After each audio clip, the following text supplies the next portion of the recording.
Continue demain, ici même. Ils sont malades et eux ne peuvent pas être sauvés. Les 160 marronniers du parc des Sources de Vichy sont en train d'être abattus, remplacés.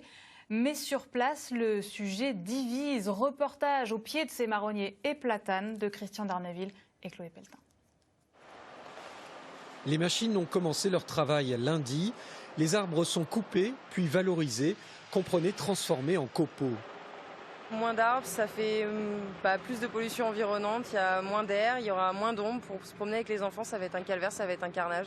Je ne suis pas du tout d'accord, après c'est leur choix. Ça n'a été soumis ni à un vote, ni à un référendum. C'est très autoritaire comme projet. Et son utilité, elle n'a pas été démontrée réellement. D'autres habitants soutiennent la municipalité qui a décidé de rénover entièrement ce parc d'ici 2 ans. On nous a dit qu'on allait mettre des arbres déjà qui avaient un certain nombre d'années. On va mettre des arbres qui ont déjà 15, 20 ou 30 ans. Donc ce ne sera pas des mini et ça sera de beaux arbres. L'essentiel, c'est de replanter des arbres, d'avoir aussi peut-être une faune mieux adaptée à la ville que des corneilles qui ne sont pas du tout adaptées à une zone urbaine, mais à une zone rurale.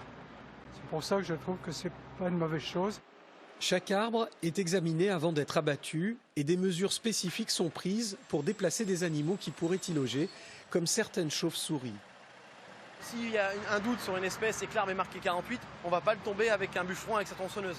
On va par exemple faire ce qui s'est fait ce matin. Les grimpeurs à la gueule, ils ont une grue qui peut soulever jusqu'à 20 tonnes ou même plus. Et à partir de là, on coupe du coup, eux, ces personnes-là adaptées pour travailler en hauteur, coupent du coup la canopée.